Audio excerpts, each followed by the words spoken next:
Almost 2 years have passed since that terrible day. I never wanted to speak about it again, but I feel it is my responsibility to describe the events leading up to it. A certain Colonel Moriarty, a brother of Professor James Moriarty, is responsible for rumors and lies about the character of my dear friend Sherlock Holmes that I will not repeat here. I am the only one who knows what happened between Sherlock Holmes and Professor Moriarty, and it is time that the world knew the truth.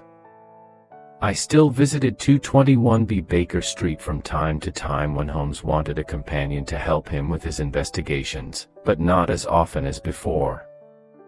In the final year of my visits, Holmes spent more and more time alone. The mystery he was trying to solve occupied a lot of his time, but he wouldn't speak about it, not even to me. One day in early spring I received a letter from France. Dear Watson, I am working in France for the French government on an important matter that will take me many months to solve. The weather is good, but the food is not so good. I hope all is well with the surgery. I will write again soon. Sherlock Holmes. From the letter it seemed clear that I would not see him for some time, so you could imagine my surprise when only a month later he appeared at the window of my surgery. He looked pale and very worried. He entered at a door around the side. I know what you are thinking, he said before I could speak. I looked terrible. I watched as Holmes went around the room making sure all the windows were locked. He closed the blinds. Holmes. What's the matter? I asked. Air guns. He replied. Air guns. I think you know me by now. He continued. I am not a nervous man, but there's a difference between stupidity and courage, and when someone is trying to kill me, I don't want them to have a clear shot through your windows. Do you have anything to drink? I gave him a glass of water. He checked the windows again. I'm sorry for coming here so late. I won't stay long. I think it's best if I leave over the wall at the back, he said. Holmes, please explain what all this is about. He said nothing. I looked at his hand. It was bleeding. I offered him something to clean it with. Holmes, this isn't a little fight. Look at your hand. Are you alone here in the surgery? He asked. Yes, I am now. There is another doctor who helps me during the week. Maybe he can help while you're away. I want you to come with me on a trip to Europe. I'm not sure of the exact location. We can decide when we get there. Holmes' behavior was very strange. He never went on holiday. He certainly didn't go on trips for no reason. He saw the worried look in my eyes. There's only one person I can trust with this information, Watson, and that's you. For the first time in my life, he said, I have finally met my equal. His name is known to every criminal in London that asks anyone in the street and they'll say they've never heard of him. Professor Moriarty, the man is a genius. He's a criminal mastermind. Moriarty, a mastermind. You see. He laughed. No one knows the real Moriarty, but I do. The man is responsible for half the crimes in London. I could continue working for the French government. It's a nice life. It's well paid. But I cannot rest until Moriarty is in prison. Half the crimes in London. I repeat it. But if you really believe this, why haven't you asked Scotland Yard to arrest him? Do you have the evidence? Crimes happen all the time. The criminal is caught. Sometimes they go to prison, then someone pays money and they go free. Sometimes they are never found. The important thing is that the man who controls everything is never caught. No one must ever suspect him. But what does he do? Nothing. Nothing. He is a well-educated university professor and one of the greatest mathematicians in Europe. At the age of 21, he wrote a thesis that was read all over the world. He was offered a job at a university. He worked very hard, but not towards anything good.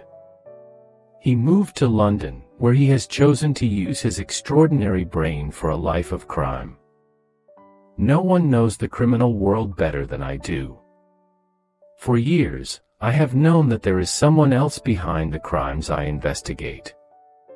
He is like a spider that sits in the center of a very large web. He plans. He sits. And he waits. He makes the threads, and I follow them. In 3 days' time, with my information, they could arrest Moriarty and all his men. But if I take one step in the wrong direction, then all my work counts for nothing. I was sitting in my chair, thinking about a case this morning, when a man walked into my room. I knew him immediately. His forehead was high, his skin was pale, and his shoulders were round from the time spent in his study. His eyes were so dark, I couldn't read the slightest emotion in them. He observed me with simple curiosity, as his head moved from side to side, like a snake. "You're not as intelligent as I thought," he said. "Don't you know it's dangerous to keep a loaded gun in your pocket?"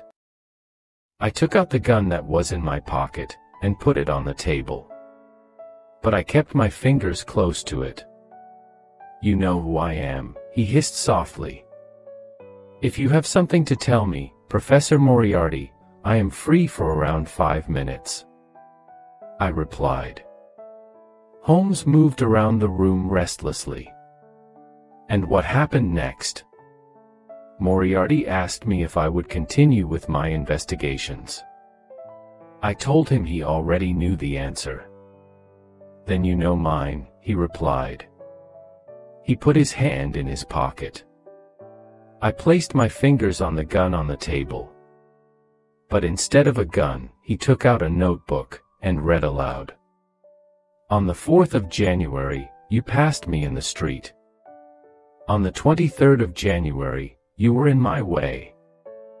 In the middle of February, you were causing me problems. By the end of March, I had to change my plans.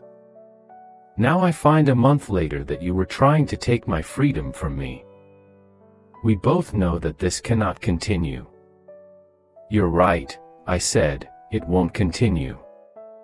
Give me 3 more days, and it will end. You're an interesting opponent, Holmes. I don't know what I'd do without you. I'd be quite bored. You're smiling, but I'm telling you the truth.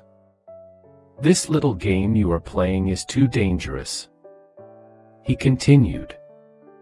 "I'm not afraid of danger. It's part of my profession," I replied. "This is not danger," he cried. "This is madness. There is our own organization behind me. You think you alone can stop it? There is only one end to this, Holmes. We both know what it is." "I enjoy your company," I replied. "But I have an important matter to investigate. I know every move you make. If you try to destroy me, I will do the same to you." He said, "You are too kind if you think I am capable of destroying you. But I will happily accept my own destruction if I can free the world of you, Moriarty." "Such a pity," he said as he went out of the door. "But you leave me with no choice. Moriarty is a man of his word, and he doesn't waste time. On the way here, I almost lost my life 3 times. First, a carriage with 2 horses came towards me at foreign speed. Fortunately, I jumped from the road just in time. Then, as I was walking around the corner, a stone fell from the top of the town hall. It missed me by the smallest amount. Finally, on the road to your house, a man attacked me. I hit him hard, and he fell over. I was amazed at the way my friend spoke of these events. He was lucky to be alive, and yet he told his story so calmly. You can understand now, Watson, why I shouldn't leave by the front door. He continued, Holmes, you can't go home. You must stay here. Holmes would not listen. He left as planned over the back wall, but only after we had made arrangements for the next day. I'll see you tomorrow morning, he said. Take this note, follow these instructions carefully. Do exactly what it says. Destroy it afterwards. Where will I meet you? I asked. I'll see you on the train. The 3rd carriage from the front is reserved. The next day, I followed Holmes' instructions. I did not take the first cab that arrived outside my door, or the second. I took the 3rd. I gave the cab driver an address to take my luggage to. I got out early, 10 minutes away from the station. I ran around the corner where a horse and carriage was waiting. He didn't ask for my destination. He took me directly to the station. When I arrived, I was just in time for the express train that connects with the ferry to France. I ran as fast as I could, and I saw a porter taking my luggage to a carriage. There was a reserved sign on the window, and I got in. There was a man in the carriage, but it wasn't Holmes. It was a priest. I was confused. Holmes said the carriage was only reserved for us. I sat down, and the train left the station. Where was Holmes? After last night's events, I was very worried for my friend's safety. Then the priest spoke. It's good manners to say, "Good morning, Watson." In moments I realized that Holmes, disguised as a priest, was sitting before me in the carriage. We must be careful. There's Moriarty now, he added. I looked out of the window and saw a man running towards the train, shouting angrily at the guard. I could see his large forehead and small dark eyes in the distance. Holmes smiled, sat down, and took out a newspaper. Holmes, this can't continue. Tell the police they have to arrest Moriarty. They can hold him until you have all the evidence they need. No, replied Holmes. There are too many fish in this net, and I intend to catch them all. Now, we must plan what to do next. Moriarty will soon catch the train. How? I asked. This is the express train. There aren't any faster trains. Think, Watson, sighed Holmes. Moriarty is as intelligent as I am. Imagine I'm Moriarty. What would I do? You could hire a private train. Precisely. 55 minutes later, the train stopped at a station. Quick, said Holmes. We're getting off here. What about our bags? I asked. They arrive in Paris, where one of Moriarty's men will wait for us to come and collect them. We won't be there, of course, because we're getting a ferry to Belgium. We'll buy new bags and new clothes on the way. We jumped off the train.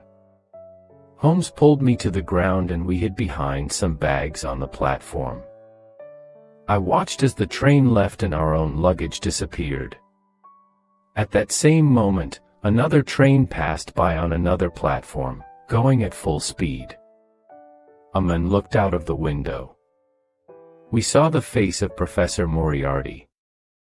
"We guessed his plan," said Holmes. "We're lucky. He didn't guess mine." On the third day of our travels in Europe, Holmes sent a telegram to the police. Later that evening, he received a reply. "I knew it," he cried. "Have they caught Moriarty?" I asked. He shook his head. "He has escaped. You should return to England, Watson. Moriarty will try to find me." "No," I said.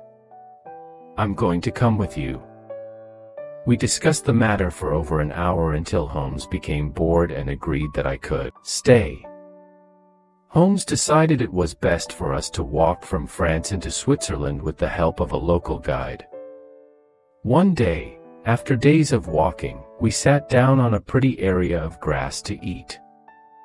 I looked up and saw a huge rock falling from the top of the mountain towards us. I jumped out of the way and pushed Holmes to one side. I was surprised the guide didn't try to help. He told us coldly that rocks often fell from the mountain. It was wise to be careful. "Who's there?" I cried. I ran up the hill, but there was no sign of anyone. Holmes decided to change our plans. We took a different route into Switzerland and we left our guide. Finally, we crossed over the Alps. We arrived at a small village where we rested at the guest house. The owner spoke good English. He knew London well from his time there in one of the city's finest hotels. He told us about the sights in the area. "You really must go and see the Reichenbach Falls," he said. "They are a beautiful sight at this time of year. You should stay another night." We said we had no plans to stay longer and that we would continue to the next village of Rosenlaui. But Holmes agreed that we should see the falls first as we weren't far away. After more than an hour along a steep, narrow path, we heard the falls. The water from the melted snow from the mountains fell into the depths below with a sound like thunder. The path ended at the waterfall. The only way back was along the same path we came. Smoke seemed to rise from the black rock at the bottom, like a cauldron. I shouted to Holmes, who was at the end of the path. I heard the echo of my voice from the bottom of the falls. We rested on a rock near the falls to admire the view. Soon after, a young Swiss boy came running towards us with a note in his hand. He had docked on. He shouted to me. He handed me the note. It was written in English. "A young English woman is very ill. We think she is dying, but she doesn't speak any German. We need an English doctor to come quickly before it's too late." Holmes agreed he would continue to Rosenlaui with the Swiss boy as a guide. I would find another guide and see him later. I went back down the hill as quickly as I could to see the poor woman. "Where's the patient?" I asked. "I hope she's not worse." "What do you mean?" the guest house owner asked. I handed him the note, written on hotel paper. "Didn't you write this?" I asked. "No," he said. "This is very strange. Can you remember anyone asking you for paper?" "Not long before you left, a well-educated Englishman came here." I didn't wait to hear any more, because I knew the rest. When I was coming down the path to the hotel, I remembered seeing a man on the other side of the hill walking up towards the falls. He was tall and thin, and I ran back up the path, but it took longer to go up than to come down. When I arrived, Holmes wasn't there. My worst fear was true. There wasn't a sick English lady. It was all a lie, so that I would leave Holmes. I tried to think what Holmes would do. It didn't take long to find out what happened. The sight of Holmes' walking stick against a rock nearby told me that his journey went no further than the end of the path by the waterfall. There were no footprints returning back towards the path. I could see the torn roots of plants, and finally the mark of a long fingernail in the ground at the edge of the falls. I looked over into the black water beneath, and shouted as loudly as I could. "Holmes! Sherlock Holmes! Sherlock Holmes!" Came the echo of my own voice. I shouted again, but it was no good.